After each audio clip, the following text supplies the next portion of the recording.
attended Cheder. Which was similar to the ones from the 19th century. From a young age, he learned to keep his questions to himself because questions and doubts were unacceptable. He's an autodidact, specifically in history of Jewish thought and law. He's a lecturer, an author, a teacher, and an activist. He's saving lives, helping Hasidic parents who are stuck in an arranged marriage for their life to be more bearable. There are several documentaries about him and his wife and children. He does legal advocacy, and he's the first one to have accomplished reform for all Hasidic boys in Quebec to get a basic education.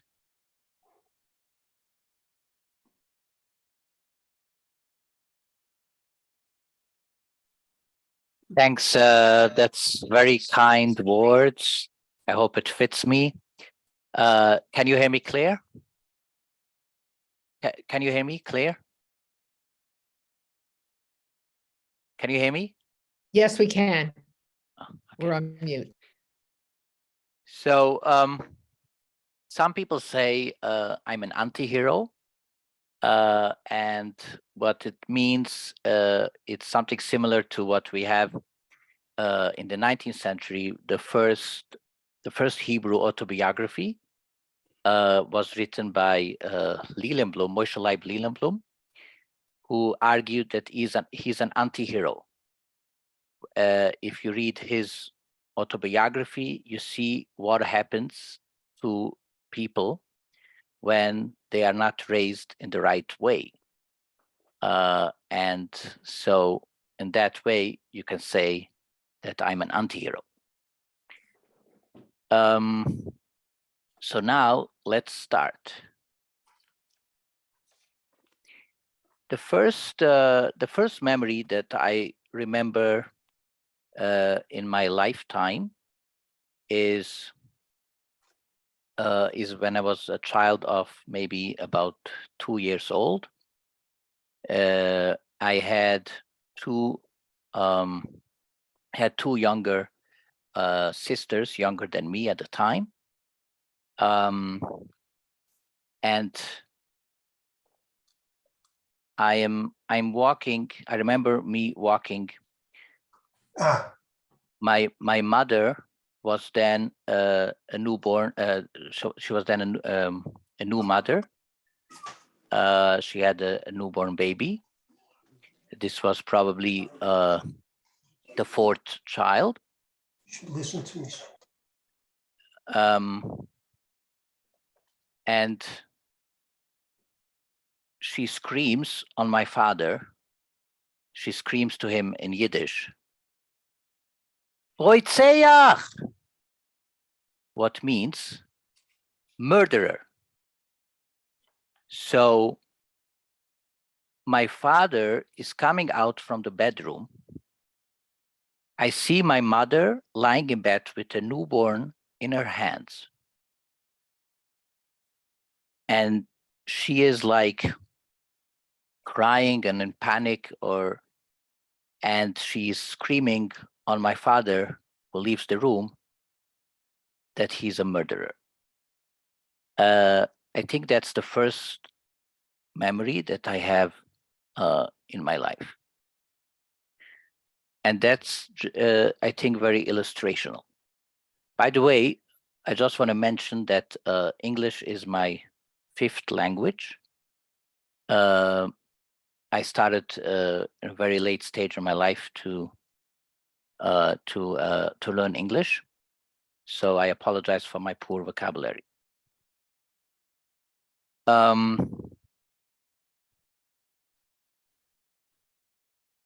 So, and what I think is, so my parents grew up in in Hasidic Haredi communities. My grandfather from my father's side was a Holocaust survivor. Both of his parents were Holocaust survivors. They were in concentration camps for years. They were in Auschwitz for a very long time. My grandfather was, I think, from the Sonderkommando. And it used to be a shame to say that, but I think today it's not anymore a shame. But in the Hasidic community, I don't know if it was ever a shame to say about someone who was from the Sonderkommando.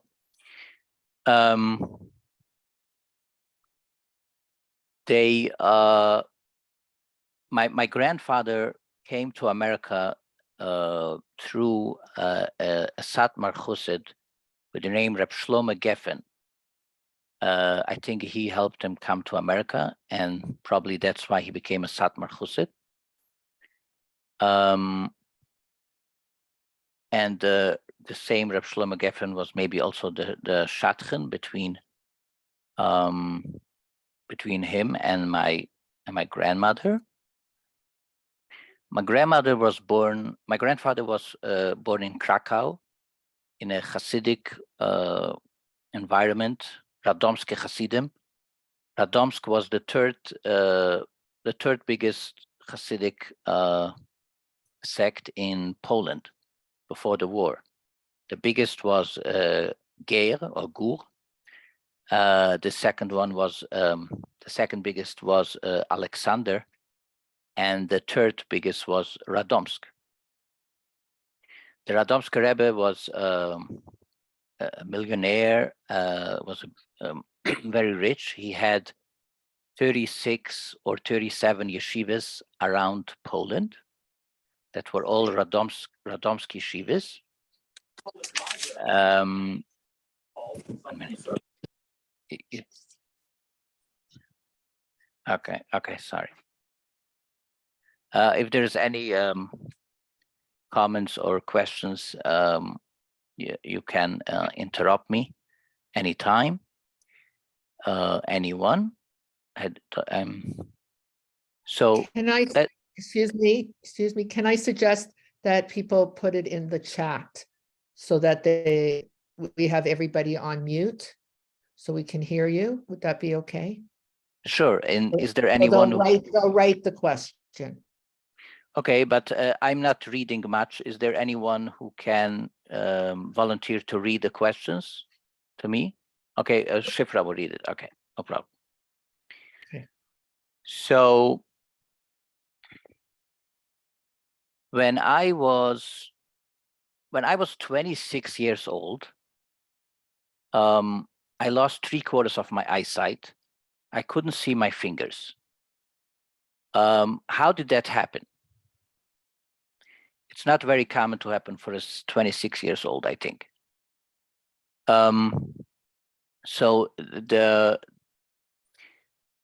way it happened, it was the most difficult time for me and my wife before that happened. We were living in a Hasidic ghetto where only Hasidim lived there. Most of them came from Satmar. There was also a lot of Neturei Karta there. By the way, I grew up in a Neturei Karta family also. And what happened is I was always different than my surroundings since a young child.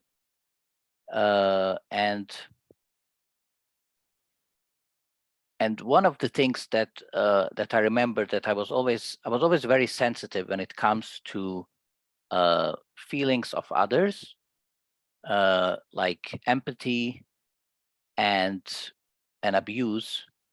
And every time when we were taught from the Torah or mitzvahs, commandments that didn't fit with moral and ethics, it always bothered me, and it caused me a lot of confusion and mental torture. Because, for example, I was taught as a child that people think that we need to be empathic people, people of compassion. And the preacher said, that's a mistake. That it's all about the Torah. When the Torah tells you be compassionate, you have to be compassionate. When the Torah says you have to be cruel, you have to be cruel. So there is no natural morality. It's all about the Torah. And this bothered me. But since I believed that this is actually what the Torah says, it was painful because in one hand, it didn't fit my attitude. In the other hand, I knew that if I'm thinking outside the box, I will be heretical, and I will lose the world to come. I will lose everything. So in a later stage of my life, when I was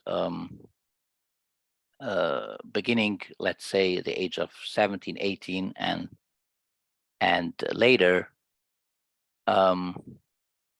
I started to get exposed to rabbinic literature and modern literature that was outside the box, and I started to realize that not everything I was told is true, and not everything I was told in the name of Torah and the previous rabbis of the previous centuries was actually their opinions. There's a lot of twistings, and I became very curious about that. And whenever I found a rabbi or a commentator on the Torah that makes a complementary between the commandments of the Torah and natural morality, that it should not be contradictive. This was for me like an ice cream. I was very much intrigued by it every time when I found a text like this. But at that point in time, I did not have a computer, no internet, no library most of the time, not even a rabbinic Hasidic Orthodox library. So I didn't really have a regular source of, or a program or a disk of how to do research and how to find rabbinic sources. So everything was just like in a not organized way. You find something here, something there, you hear something from someone, you find a book here, a sefer here, and this was going on for years.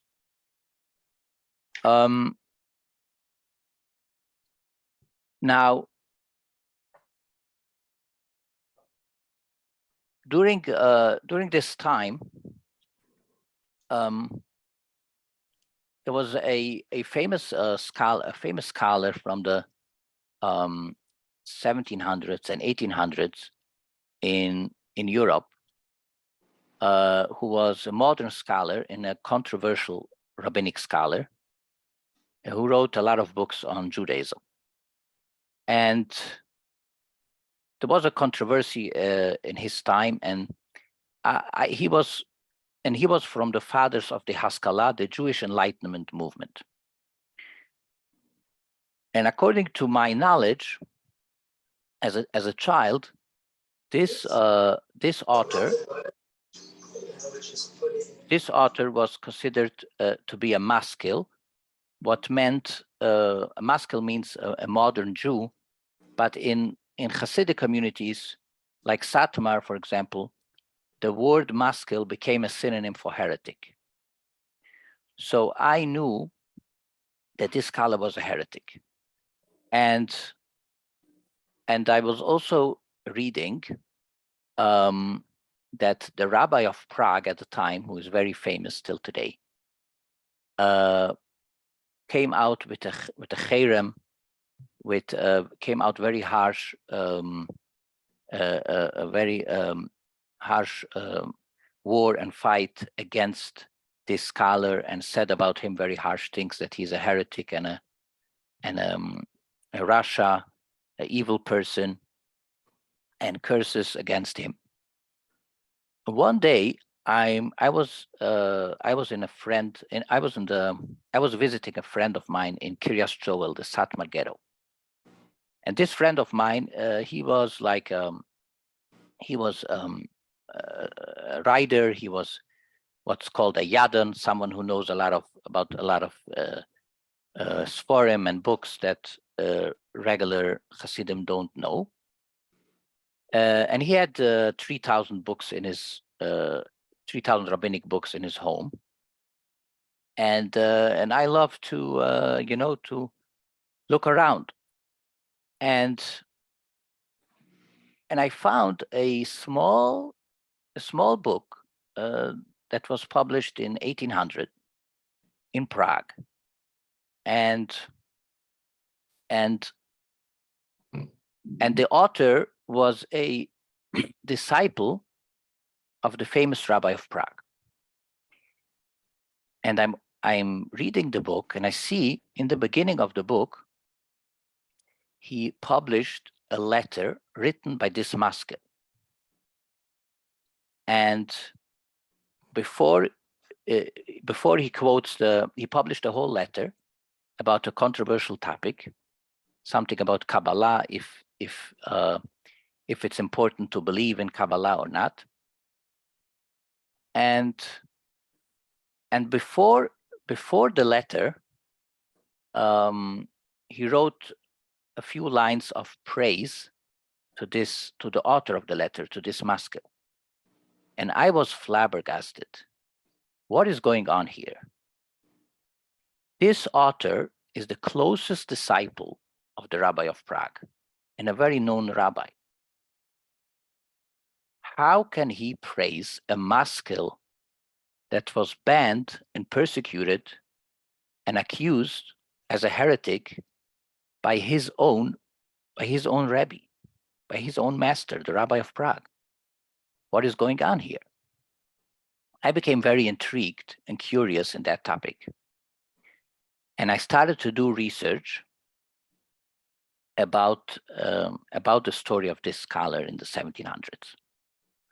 The more research I did, the more intrigued I became. The more I found more and more sources, and how much this scholar was respected in rabbinic circles throughout centuries. Also, this is from the positive side.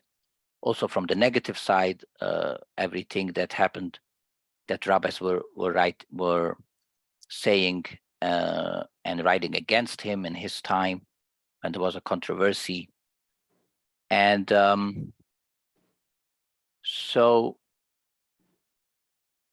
and finally, the picture was cleared up. Was cleared up to me that there was basically 3 stages in the lifetime of this scholar, and his association with the rabbis of his time. In the first stage, he was very much accepted. He was considered like the mashpia of the generation, the spiritual Torah Emunah mashpia of the generation. In a later stage, there was a controversy about him, and some great rabbis came out against him very harsh. In the third stage, he was rehabilitated, reinstated, and became and remained a classic in most Jewish communities in all the countries for 2 centuries. So why was I? And I was very excited about it.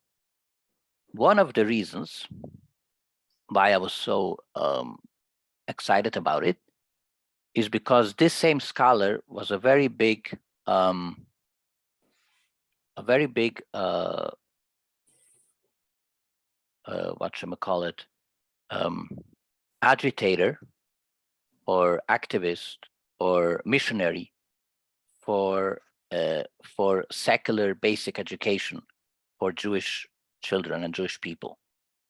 And I like that idea. Why I liked it? Maybe because it's controversial and it was going against everything I was told. And I was always intrigued by surprises and controversy and something that I realized that I was lied to, or I was only told half truth. Another reason why I was excited with all this information has to do with what I mentioned before about the complementary between Torah morality, between Torah commandments and natural morality, ethics. Because this same scholar, he was very big in that to argue that natural morality and Torah doesn't contradict each other. It's similar to what Maimonides also believed. And many parshas in the Torah or in Talmud that seems to be different, this scholar was able to explain it in a way that it shall not be contradictory. For example, when it comes to Amalek, we know there is a mitzvah to about genocide of Amalek. We have it in the Torah and in the book of Samuel, a story about King Saul and the prophet Samuel. And this same scholar has a different interpretation of the whole mitzvah and the whole story, and in order to soften the contradiction between natural morality and Torah commandments. And that's why, and he also wrote books about ethics and Jewish ethics and biblical ethics, and that's why it very much talked to my heart. Now, I tried to share with others. I would always like to share with others about my findings and about, especially when it comes to things like ethics and Torah, the combination between ethics and Torah. But then, in this same Hasidic ghetto where we lived, I had people that hated me for different reasons of competition and jealousy and some other reasons that they felt threatened by me. And these people were looking looking very much scrutiny on me. How can they bury me alive? How can they find something against me? And here it was. They heard me talking about this scholar from the 1700s, this Maskil, and they were happy to use this against me. So they put they put posters on the walls in different synagogues in this ghetto. Put big posters with pictures of rabbis from the previous centuries. They put posters of newspaper articles about this Maskil, and stuff like that. And people that saw these big posters on the wall were asking, what is this all about? Because in my Hasidic ghetto, most people never even heard the name of this maskil, of this scholar. And then these same people who put the posters made sure to tell everybody that these posters is about Yochanan. Yochanan is poisoning our youth. Yochanan is poisoning the people here. We're talking about this heretic and bringing books of this heretic in the synagogue. So then what happened then? I became isolated. And people were afraid to talk to me. Many people believed that I'm actually heretical. But even friends of mine who believed me that nothing about this is heresy and everything I says is according to the rabbis, but they were still afraid to talk with me because if they hang out with me, they will be accused and persecuted too. And that's how I became isolated. And my wife was then pregnant with our third child. I was 25 years old at the time. And then when, by the way, we got engaged at 17 and we married at 18. Birth control was forbidden, obviously. I didn't even know that birth control exists after marriage. And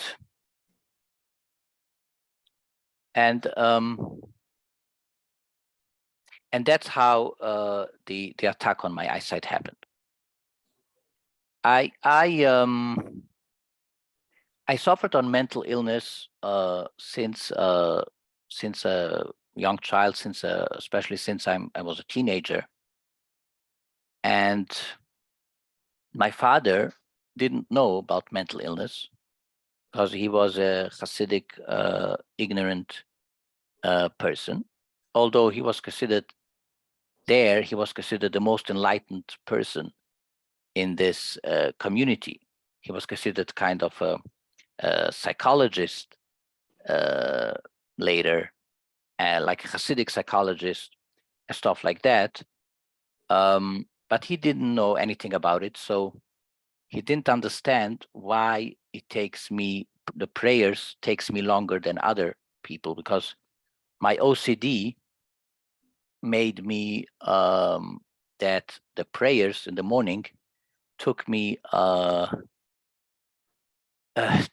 or 4 or 5 times longer than it takes for other people, because I wasn't sure if when I read the Shema and when I read the Amidah, if I wasn't sure if my in Kavanah, if my thinking in mind was according to the law, that there are certain things that you need to think during the Shema and during the Amidah. And it took me very long. And the same with the tefillin. The tefillin or phylacteries that you put the black boxes on your arm and on your head. It has to be in a specific space on your body. And it took me a very long time to make sure that it is actually on the right space on the arm and on the exact right place on the head. And also when it comes, for example, to pronounce the words of the prayers, if you pronounce every word and every letter correctly, and people who have OCD are many times repeating many sentences or many words more than once, because they aren't sure that they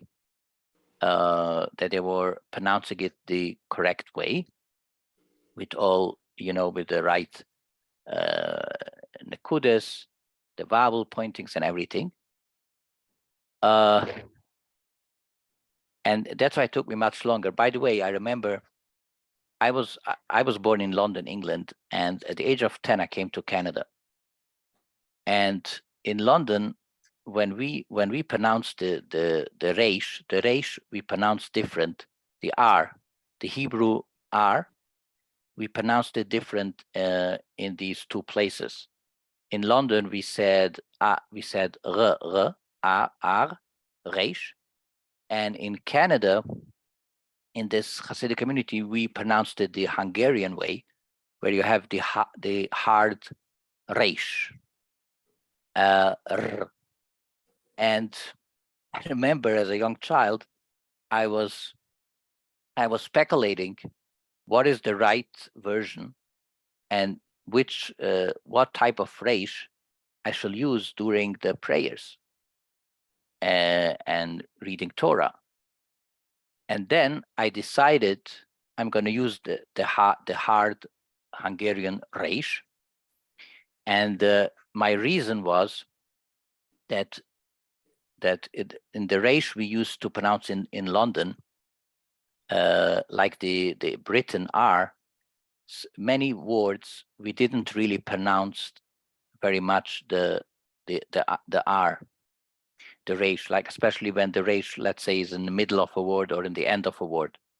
But the Hungarian Russian resh is always pronounced in a very hard way. So that's how I'm sure that I pronounced this letter, and then and my prayers will be kosher enough. So that's why I decided I'm going to use the Hungarian resh.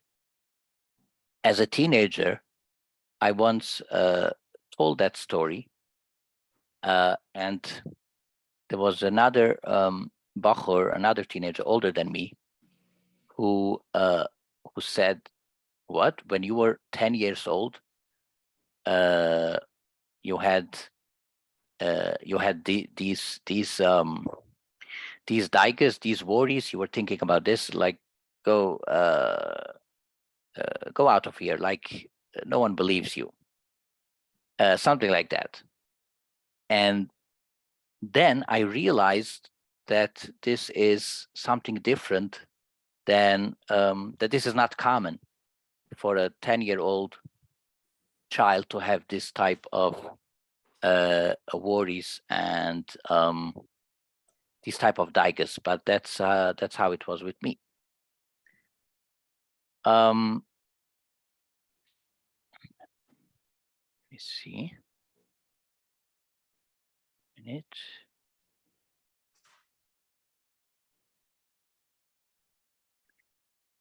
Second.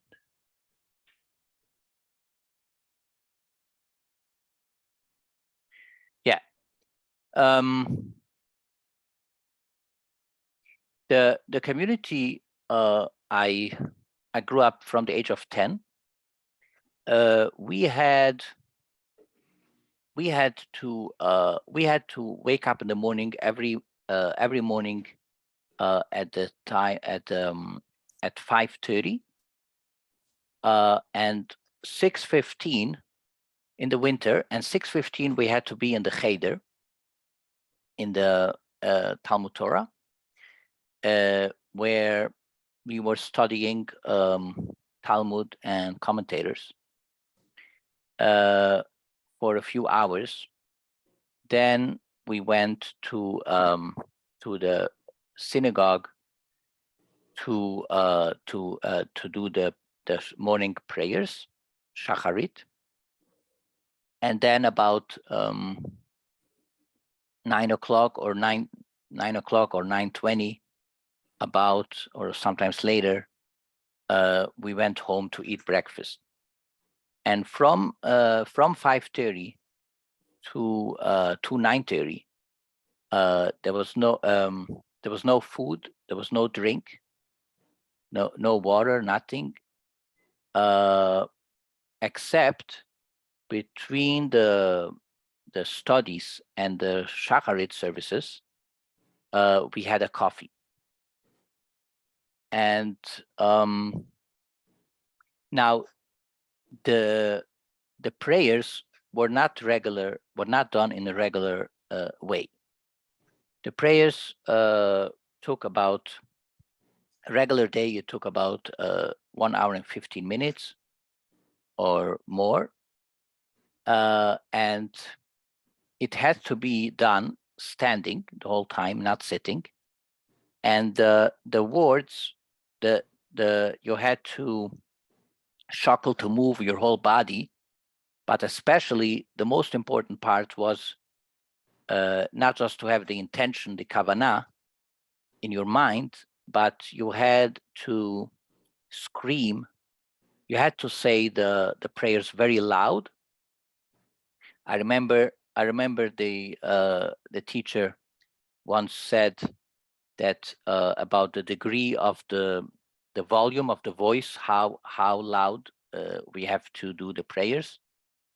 And he said, when you are, let's say, when you are in a big room or in the hall of the shul, and someone is far away from you and you want to call them or tell them something, someone who is in the other side, the other corner of the room, so it has to be at least that volume of voice when you daven. So we were davening in a very loud voice the whole 1 hour and 50 minutes, or sometimes 1.5 hours. And so I remember once in middle of davening of prayers, I got blind for a minute, and I didn't know what this is because I didn't know anything about fainting and stuff like that, low blood pressure, and I was afraid that I'm going blind forever. And I was looking at the teacher, and maybe he could advise me what to do, but he didn't even see me. He had his prayer shawl over his face during the prayers, so I didn't really know what to do. Later, my uncle, who was the mayor of this Hasidic community, and he was also the ambulance and the doctor and everything. I remember he told me later that next time this happens, sit down and put your head on your arms. So yes, but no one thought that maybe it's not healthy for 10, 11-year-olds to wake up in the morning every morning, 5:30 in the morning, studying and davening and praying and screaming for hours, and not even have on an empty stomach. I was also told later that coffee is not even healthy for 10-year-olds.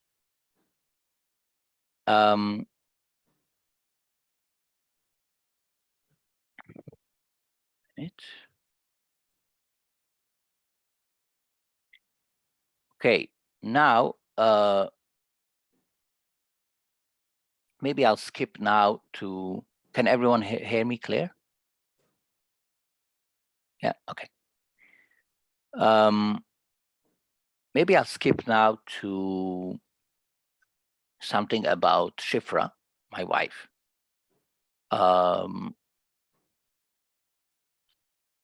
So Shifra was.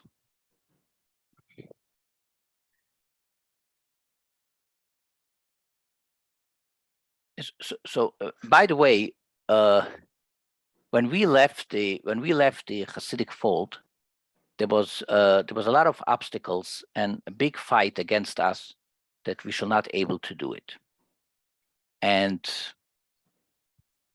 maybe a part of the reason was because we were kind of the first family to do it, first married couple, first family to do it, but also because we were from the Hasidic elite, according to the families we belonged, and according to our religious and Torah status in the family, in the community, we were not a regular family. I mean, my wife and me were considered not regular Hasidim in this community of Kiryas Tosh. We were, in fact, considered from the most from people. Shifra was the only one in the community in her age who wear a black shawl. So not just wigs were not kosher enough. So Shifra never didn't have a wig. She had like a tichel and a spitzel. But on top of that, she walked with a coat even in the summer outside. But on top of that, she had also a black shawl. It was said that this is a special segula. You have a special. You please God very much if you wear this black shawl. And some people in the community, I don't know, maybe one person or two people were doing this, but Shifra was the only one of her age, being in her 20s, in her young 20s, to wear this shawl. Shifra was she was like the computer girl in the school. She was the main. She has the main role in the one of the main roles in the acting when they used to do Hasidic theater in the girls' school there once a year. And mostly Shifra was known in the community for many things. Since she was a child, she used to go around in the winter bringing hot food for new mothers. And but then later she became the songwriter in the community. So every year when there was this theater, this play in the girls' school, she created a song on the theme of the play, and all these songs she wrote were kind of preaching, indoctrinational songs about all kind of religious Haredi, ultra-Orthodox Hasidic topics, like prayer, Torah, faith, Chiyat HaMetim, Tzniut, Mesorah, David HaMelech, Tehillim, Shabbos, and many others like that. And so this was so she became very, and her songs were is anyone talking? And her songs was going around also in other Hasidic Yiddish-speaking communities, Haredi communities around the world that adapted many of her songs. Then there was a Hasidic production named L'Chaim, who published 2 CDs of a part of some of Shifra's songs.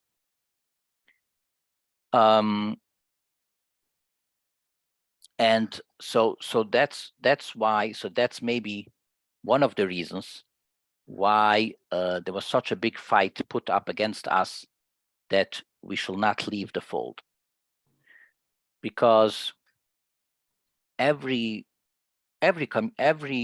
person and who leaves the fold has an impact on the rest, and definitely when it's coupled together, let alone when it's a whole family, even a simple family, but 10 times more when it's that type of family like we were, that no one in their wildest dream ever dreamed that this could happen. Even us ourselves, we never dreamed that this could happen. There's a young guy who also left. His name is Usman. He also left this community later, and he was asked once, how was the response in the community when the Lowen family left the fold? And his answer was, imagine an American senator was found out to be a Russian spy. That type of surprise or shock was a type of the shock that happened in the community when we left the fold. And so how would they go about it? The way they always the way they always try to do it is through the children. Usually they try to make parental alienation, to say to the parent who leaves that they will not be able to have any contact with their children who will remain in the ghetto. But in our case, it wasn't so simple to do that, because both my wife and me were on the same page. And so it's much harder to do that, but they still, believe it or not, they still tried to take away the children, our 4 children, from us, and they tried to do it through the childcare services.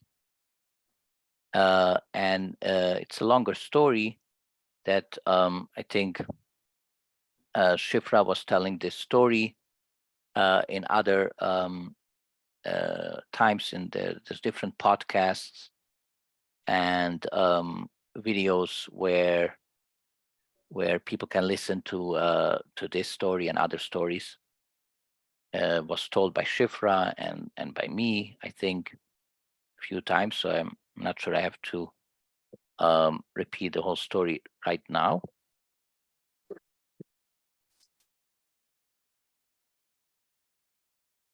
Did anyone say something? No. Can I ask a question, or is it too soon to ask a question? Yes, sure. First of all, I don't know where Kiryat Yoel is. Is that in Montreal? Where is Kiryat Yoel?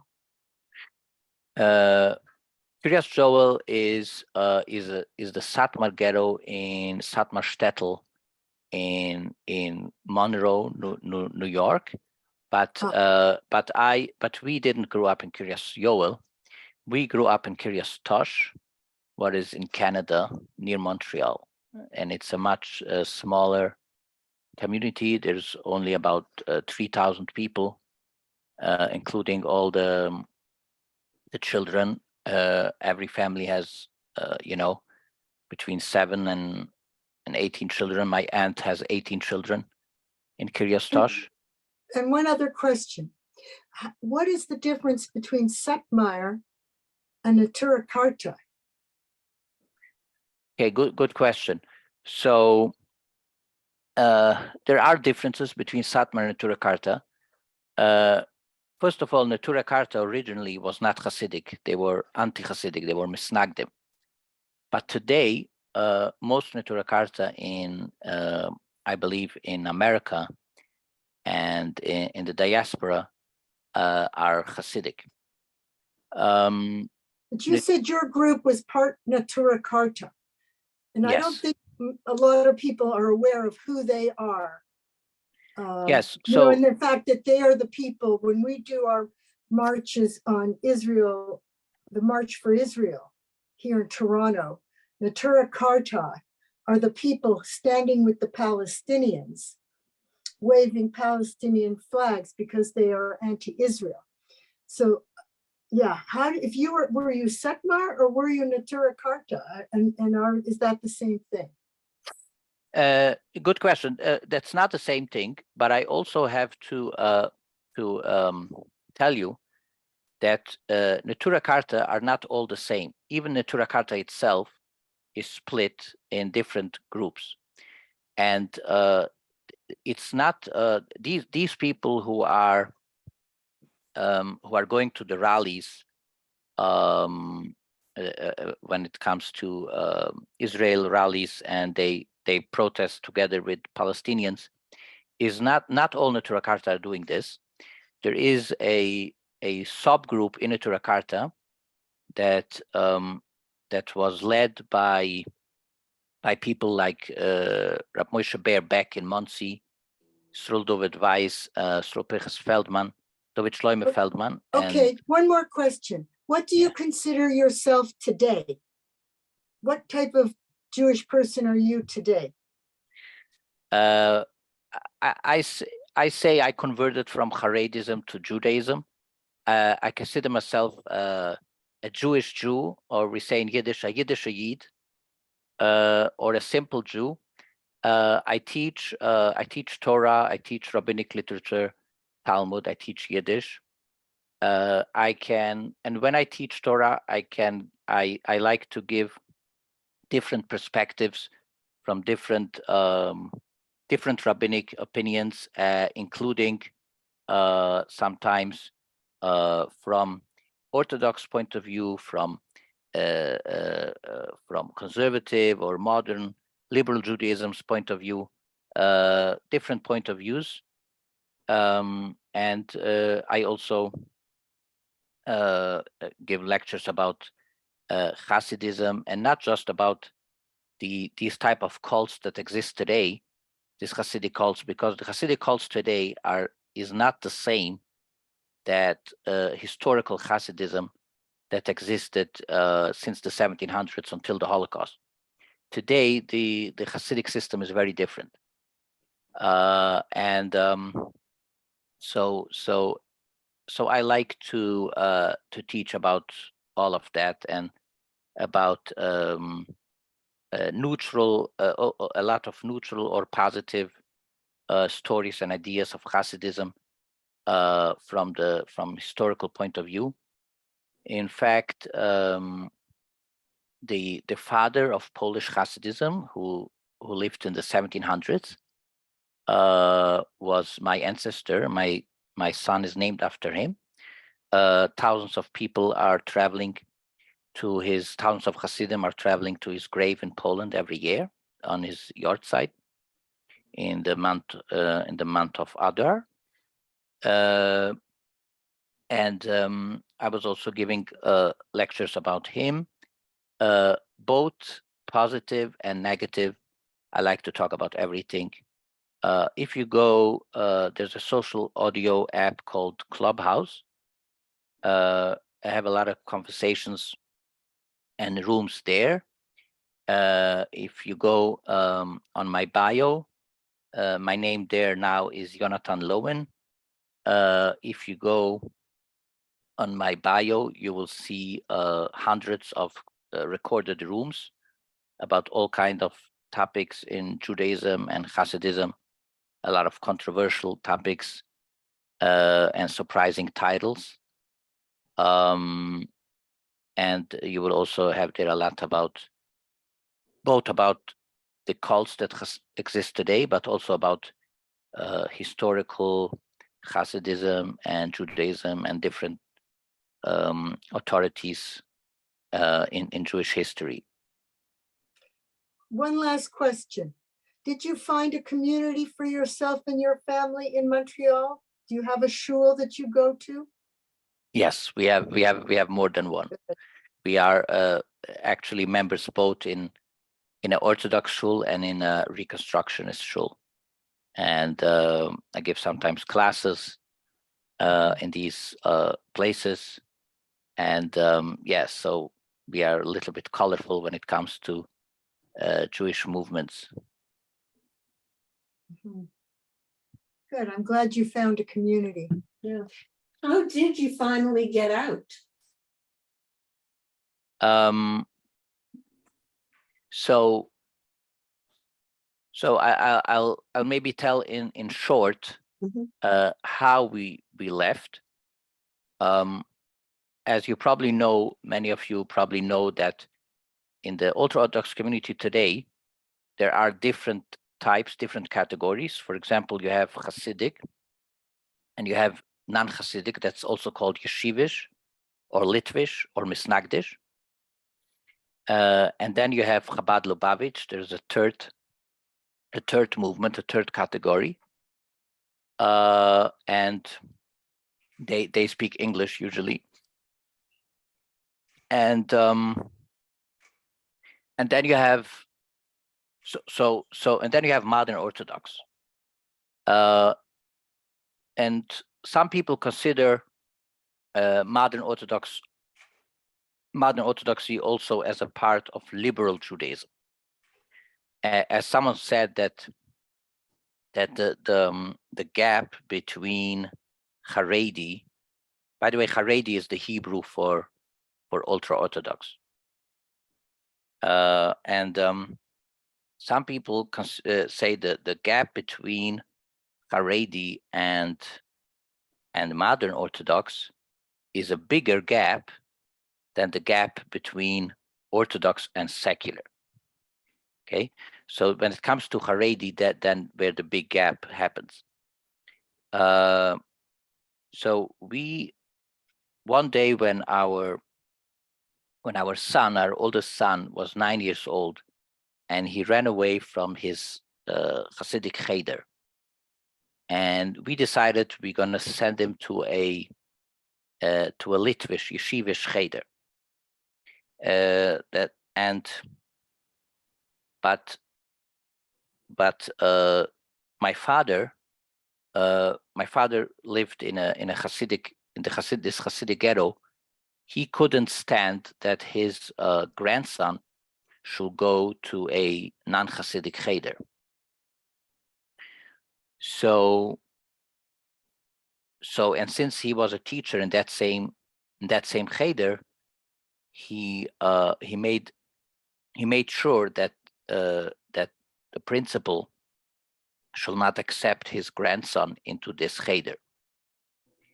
And so then we tried a second yeshiva, what was named Yeshiva Gedola. And there's still Haredi, but it's non-Hasidic. And what happened is my father involved some Hasidic rabbis here in the city, and they put pressure on. They all wanted that my son should stay in the Hasidic Cheder. They should not go to a Litvish Cheder. So they put pressure on the Litvish Cheder, the Yeshivish Cheder, not to accept our son. Then we tried a third school, what is Chabad Lubavitch. And guess what happened? The same thing repeated itself. So there was so then in the end we tried. Shifra was contacting 10 schools until we registered him to a modern Orthodox co-ed school, and this was United Talmud Torah. And when this happened, that's how the whole transformation of the family happened. When my son was registered into a co-ed school. And then the Hasidim came to me and told me that they will arrange that the yeshiva, that the Haredi Cheder should accept my son, because these people realized that their sabotage and obstacles against us had the opposite effect. So now they were ready that my son should go in all these Haredi yeshivas. It's all better than to go to a co-ed modern Orthodox school, right? But Shifra said no. She said in Yiddish, "Neturei Karta," what means too little, too late, no return, no going back.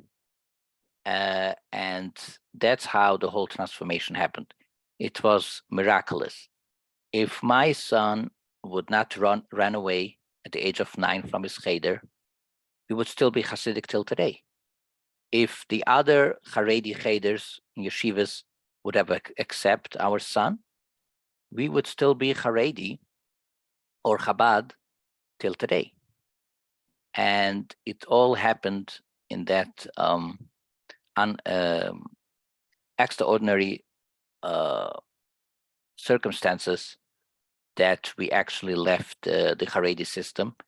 And we are grateful for all these people, these Hasidim and my family members and my father who put all these obstacles against us, because only through that we were able to leave the Haredi system. So basically, it's like in the story of Joseph and his brothers, it says that his brothers were asking forgiveness to Joseph. And does anyone remember what Joseph answered them? He told them, "You don't have to ask me for forgiveness. You wanted to. Your intention was to do bad for me, but God's intention was for the good." And that's how Joseph became the one who was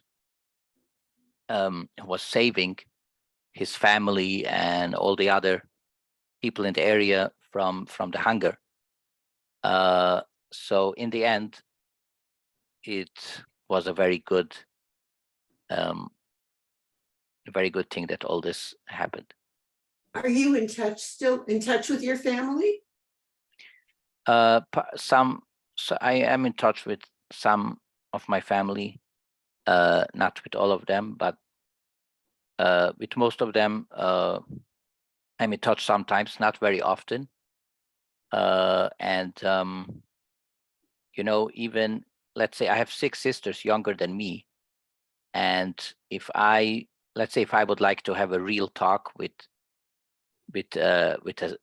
one of my sisters, with some of them maybe I can do it, but their husband, some of them will be afraid to have a real talk with me or Shifra, and also their husbands would be afraid. So it's not so simple to have real contact with your Haredi family members, because there's always this fear of influence. Can I ask a question? What was the effect coming from the school where your son coming from the school where you live, going into a modern Orthodox school with secular subjects? Mhm. So how did you cope with that, with your children having to get exposure to all this knowledge? Yeah, so my son Chaim was once asked in the shul. He was asked by some elderly person, "Wasn't it difficult for you?" And Chaim answered, "Yeah, it was difficult, but it was still easier than to stay in the Hasidic ghetto. It would be even harder." And in fact, my son Chaim came out 2nd place in Quebec for mathematics.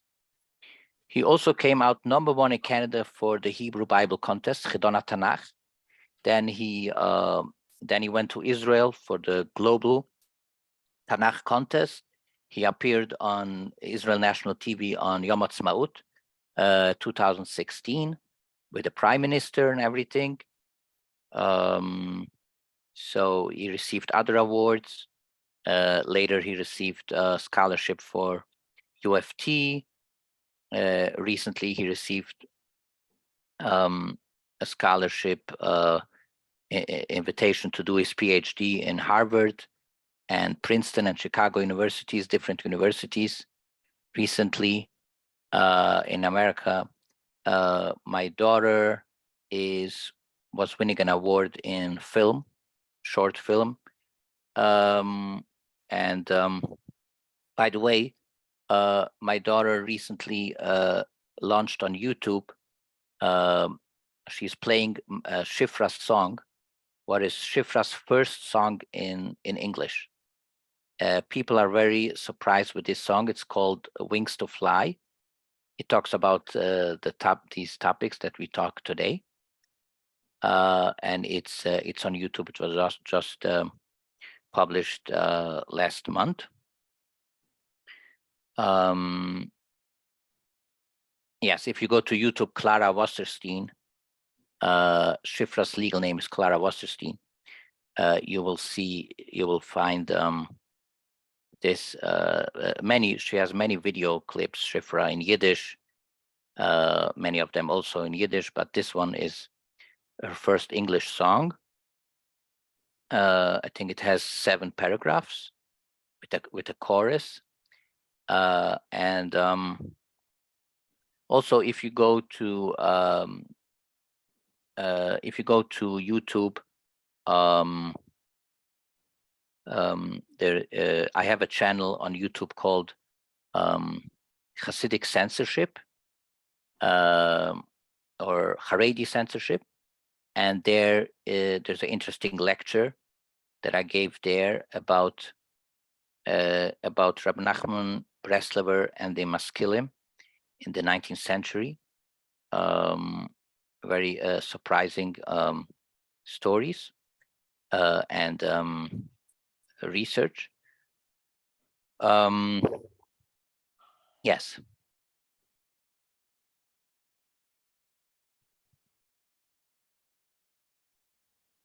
So I put the link for the song of our daughter Esty singing the English song. I put it in the chat if anybody wants to copy paste.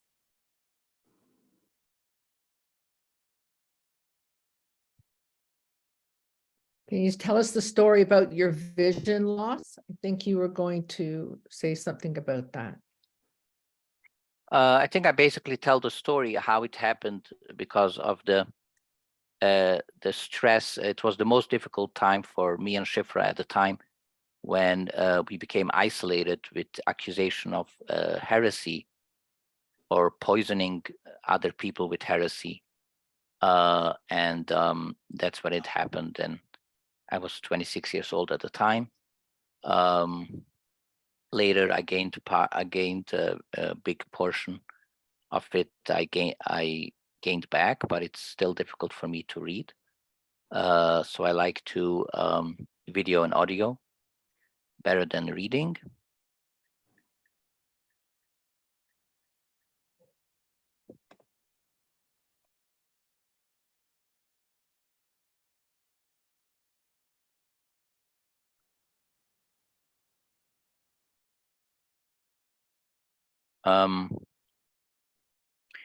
Yes, recently I had like 2 small strokes, or maybe I'm not sure if how to call it, and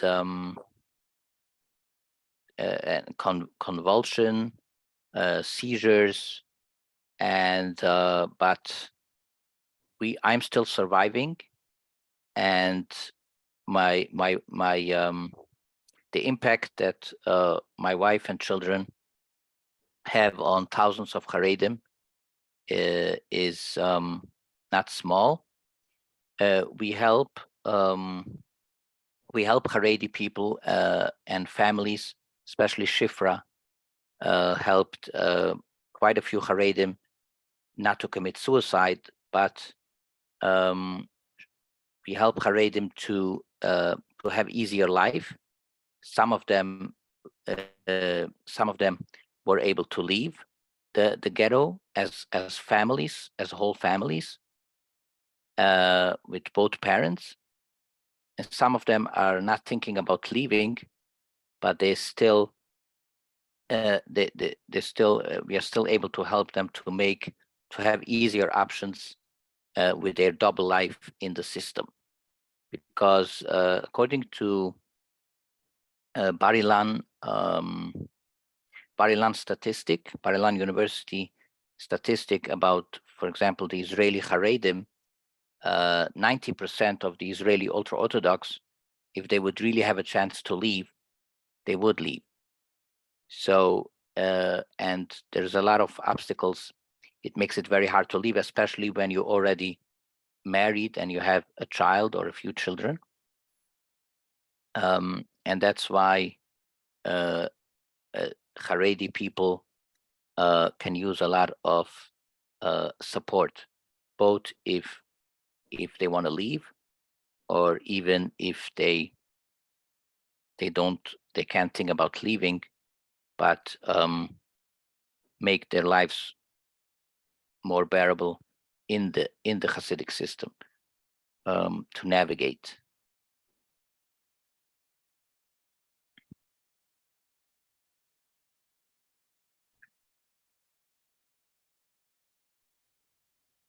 So I added Yochanan's lecture about Haredi censorship also in the chat, and as well as a link to a place where you can find out more how we help Hasidic people. Did you put Shifra? You can put the Patreon link if you like. Yes, that's the one that I put. And I just have one question. Yeah. In terms of how did you help them? Did you teach them a skill? Did you teach them how to do various things by able to read, or did you teach them a trade so that they could survive in the community? Like, or did you help them get in touch with different social agencies that would help them?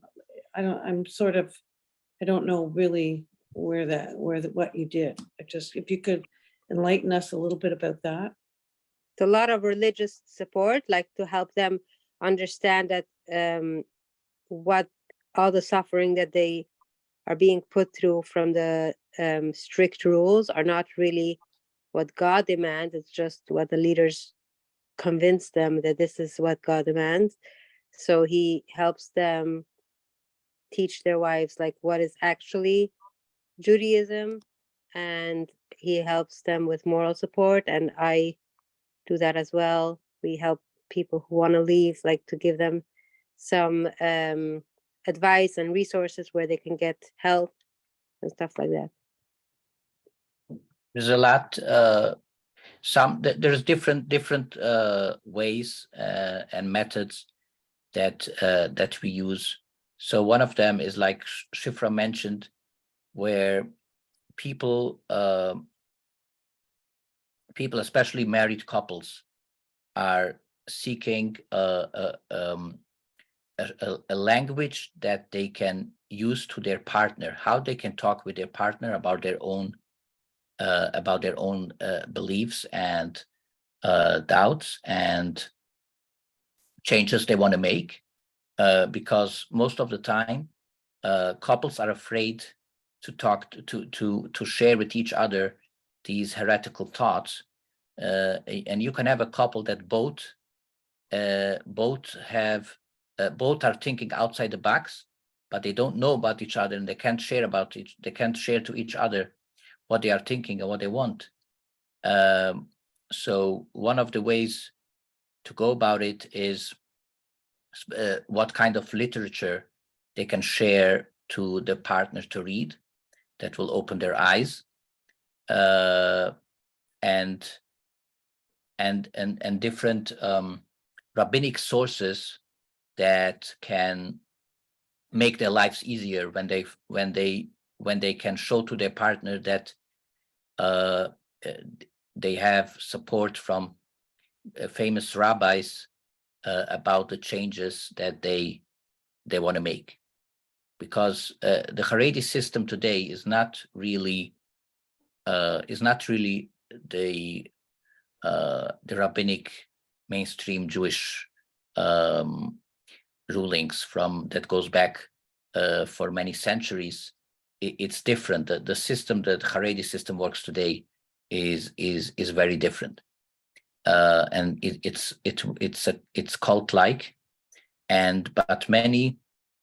but most Haredim don't really know where are the borders and the differences, and they don't have all these rabbinic sources how to think about it, to talk about it with their partners and their children.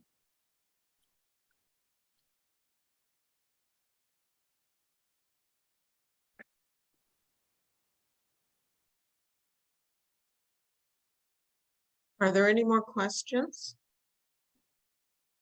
I was just going to say, it sounds like you're giving them religious permission. You're letting them allow themselves, that it's still kosher, it's still within Judaism for them to think outside of what their Rebbe is telling them. And Exactly. giving permission is a very, very important thing for a lot of people, because they're so afraid of making any change.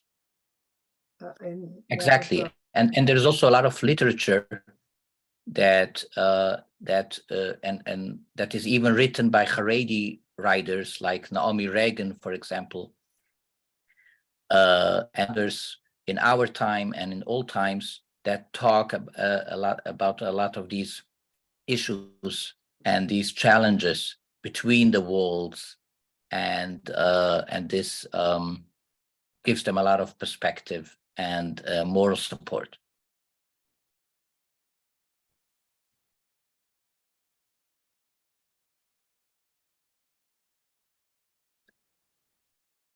And we write articles in Hasidic in Jewish newspapers, mostly in Hebrew and in Yiddish, sometimes in English, in newspapers and in blogs. Shifra wrote a lot of articles in the Yiddish Forward, but we do also a lot of articles anonymously in different Hasidic and Haredi blogs. But the articles in the forwards has Shifra's name on it. I think she goes by Shifra Lowen in the forward, or Clara Wasserstein, one of the two. Yeah, Shifra Lowen, she goes.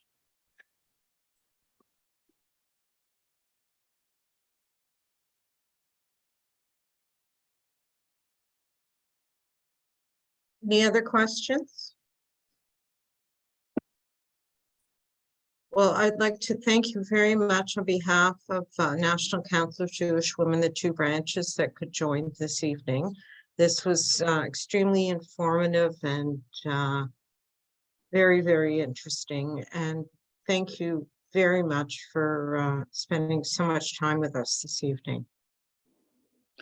It's a pleasure for me, and thanks everyone for joining us and participating and being curious.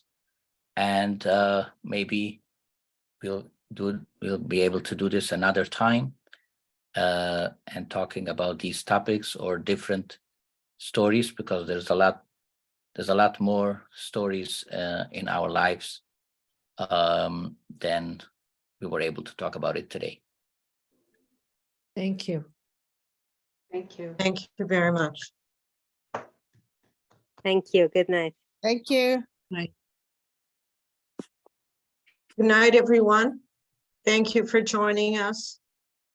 I hope you found the evening informative. Thank you. It was great. Thank you. Thank you. Thanks everyone. Night. Thank you too. Good night.